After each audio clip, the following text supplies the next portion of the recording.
Poor thinking habits keeps most people poor. Not poor working habits. Most people work hard, but they don't think hard. The mind is like a factory, a mental factory. And whatever you think about all day long pours ingredients into this mental factory. Don't let anybody just dump anything they want to in your mental factory, because you've got to live with the results.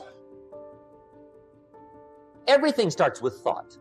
So you must be wise and careful what you think about, because that starts everything. Let me give you a good question to write down. Where are my thoughts taking me? These are some of the things you want to make sure of. You might be able to be casual about some things, but here's some things not to be casual about. Words nourish the mind. Words give life. What a man reads pours massive ingredients into his mental factory, and the fabric of his life is built from those ingredients. Here's number one. It needs to be nourished. Needs to be fed.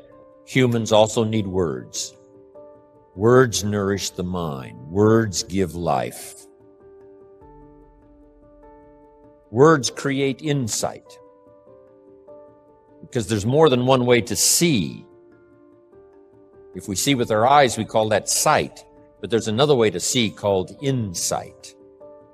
That's why we come, gather for a couple of days, attend the classes, go to the training, read the books, do all the stuff, is to develop more insight. Letting our mind be nourished to think, ponder, and wonder, and conceive ideas, projects, purpose, give structure to something for the future, whether it's better health or better career, better future. Next, the mind needs to be exercised. Exercised by debate. Exercised by reading both sides of the debate, both sides of the question.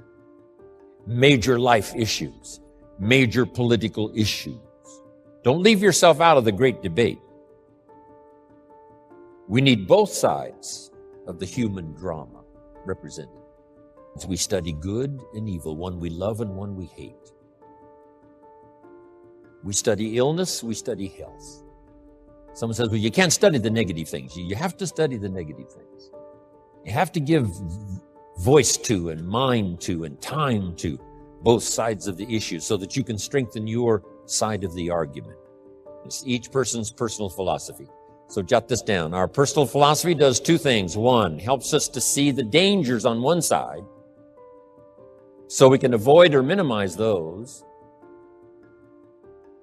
Then our personal philosophy needs to be developed so we can see the opportunities on the other side so we can maximize those. And for the balance of your life, that's going to be the twin challenge. The battle of the mind is significant for us every day. What to think, what not to think. Beware of the thief on the street that's after your purse, but also beware of the thief in your mind that's after your promise. The thief in your mind that says you're too short, you're too tall, you've never done it before. What makes you think you can do it now? It's not going to work for you. That's stuff that goes on in our mind. It's one of the best for the day. Whatever you do, don't become a victim of yourself. As you engage in this debate, what to eat, what not to eat, where to go, where not to go, what to say, what not to say, what to do, what not to do. Make sure that you strengthen the positive side of this argument with yourself so that day by day you become healthier, day by day you become stronger, day by day you become wiser. Day by day you build a better shield and immunity. So feed the mind, exercise the mind, and build your library. And I've had mentors along the way. I'm telling you, that keep my mind stimulated, that keep my interest keen, that help me to evaluate and to weigh what is good, what is okay, what is better, and what is prosperous in terms of your life. Now, in part of personal development for the mind, you got to sort through what you read, what you see, and what you hear, and decide which of all of that is valuable for you to try and do and master. This is where being a student comes in, not a follower, but a student. You read one book on good health and it says, do what this book says, you'll live forever. You read the next book on health and nutrition and it says, if you do what that first book says, you'll die young. So don't be a follower. Read both books and make up your own mind. One of the best phrases for the day I got, make sure what you finally do is the product of your own conclusion. You don't just follow, but you listen to both sides of the argument. You listen to the controversy. You try to master the points on both sides or three sides or whatever. Then you start charting your own course. It doesn't say you'll make always the right decision on what course to take or what to do. You can refine as you go. But make sure that what you do is the product of your own conclusions. Conclusions from the debate. Conclusion from what makes the best sense to you. Give yourself a chance to change. Reevaluate. That you will read whatever you have to read. You will hear whatever you must hear. And you will watch and see whatever you must see in order to make your life refined and worthwhile and achieve all of your purposes. It takes a lot of effort to learn. It takes a lot of effort to grow. It takes a lot of effort to decide and debate. But jot this down. It's all worth the price. Whatever stimulates you to think, whatever stimulates you to wonder, whatever stimulates you to react or even to debate, even if you hear something you say, well, that's not right. See, that's still valuable. It means your mind is ready to take on something, whether it's agreeable or not agreeable, just so you're alive and alert and awake, ready to process anything that comes your way. Take the best of it and make it beneficial for you so that tomorrow you walk with a stronger step. Next month you see a clearer vision. You are a self-made man or woman. You are where you are and what you are because of the thoughts that you have allowed to preoccupy your mind. Whatever you've dwelled upon over the months and years, you have become, and you are right now, today. Your thoughts are the guidance mechanism of your life. So control your thoughts. And when you control your thoughts determine your feelings. And I'll tell you why. It's because it is the thought that creates the feeling. It's how you think about something that is happening in your life that triggers the emotion. The way you explain things to yourself largely determines your emotions, largely determines your thoughts, your reactions, your responses, largely determines the total quality of your life. We become worried, we become fearful, we become concerned and anxious, or on the other hand, we become happy and inspired. Things happen and we react, we think, and we say, well, of course I'm upset. You'd be upset too if you had the same experiences. Life is a continuous reaction to outside stimuli to the average person. So one may be happy or sad, or life has meaning or is meaningless by evidence of what happens to us from day to day. But if you don't want to be upset, you needn't be upset, you see. The incident happens, there's no use denying it, but as far as your experience is concerned, the incident is completely external. It's always on the outside. What happens in your mind happens as a result of your attitudes and your feelings and your habit patterns. Your thoughts are your reactions to the incident, always. The incident did not make the thought. It is your mind, and you have been thinking and reacting in thought according to the level of your consciousness. When was the last time you said, he makes me so mad? Or that just teased me off? And of course, this is not correct at all. No one ever makes you mad. No one ever gets you upset. As I say often, you are upset because you're upsettable. You're angry because you have a anger consciousness that is touched like a little red button that causes it to blow up within yourself. But the anger is already within. Someone says something about you that you don't like. Someone behaves towards you in a way that you find offensive. Somebody does something or says something to you that you feel hurt by. And out of you comes anger, hatred, bitterness, tension, fear, anxiety, stress. And immediately you say, the reason that comes out of me is because of how he said it, or the way that she said that, or because they did that. But the truth is, the reality is, that what comes out is what's inside. So you react in thinking to the level, according to the level of your attitudes, according to your consciousness. Some of us are completely unaware of the fact that we have the power to control the kind of thoughts that run rampant in our minds. To realize that it is your mind Therefore, you have to ask yourself the question from time to time. When you find yourself terribly upset or concerned or anxious or worried about something that's happened, take a good look in yourself and ask yourself this one question. Why do I allow people or experiences or things to determine how I'm going to think or feel or act? In the same way, we're susceptible to the programming of mass media that is designed especially to control and influence thought simply because we've allowed ourselves to react. We are led into a life that is not really our own at all. We don't live our lives.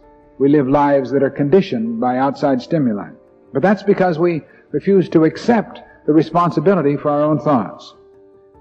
So the very first step in this process that we're calling the art of thinking is to know that no matter what happens in your world, no matter what happens out there, no matter what you read in the papers, no matter what is taking place around you or to you, you always have a choice.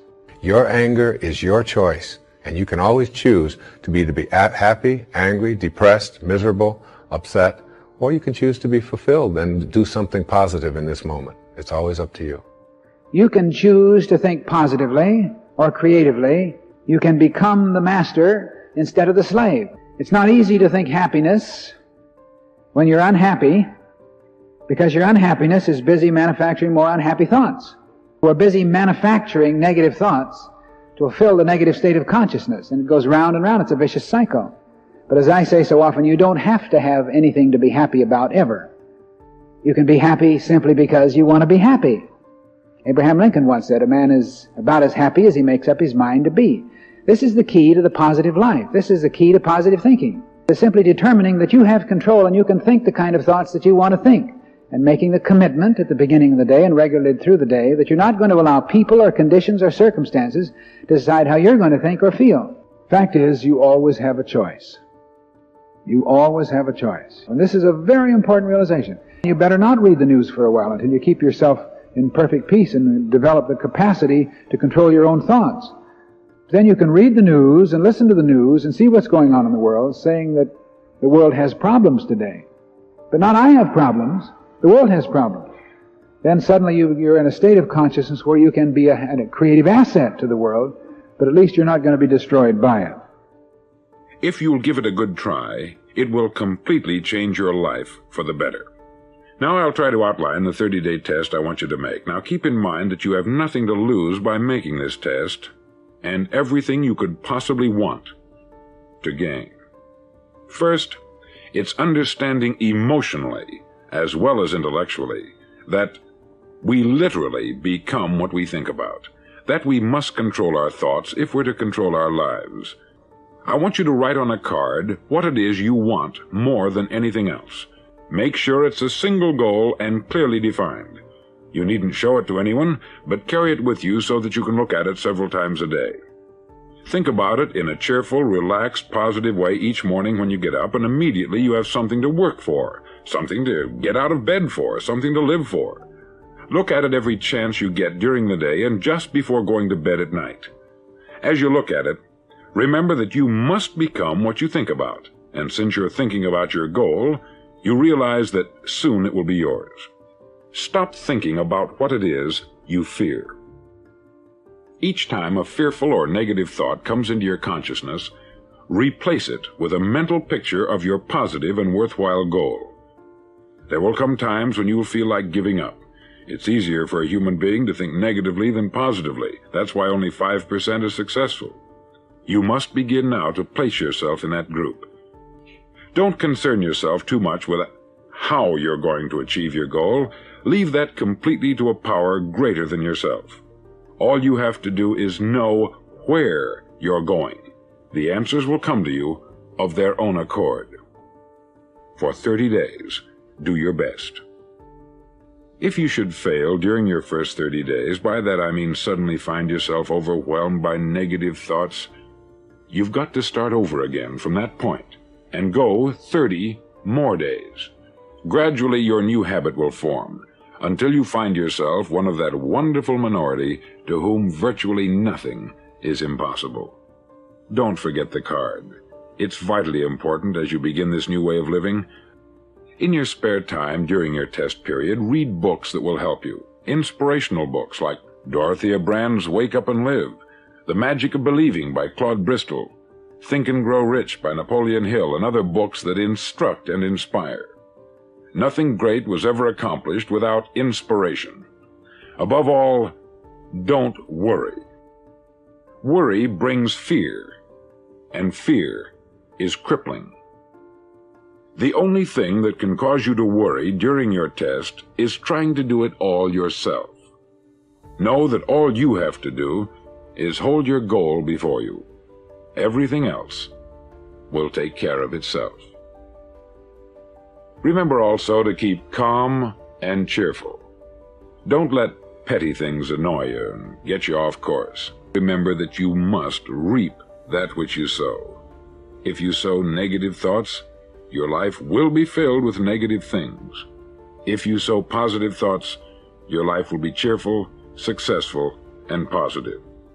Live this new way, and the floodgates of abundance will open and pour over you more riches than you may have dreamed existed.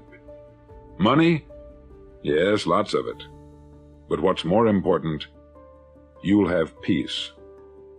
You'll be in that wonderful minority who lead calm, cheerful, successful lives.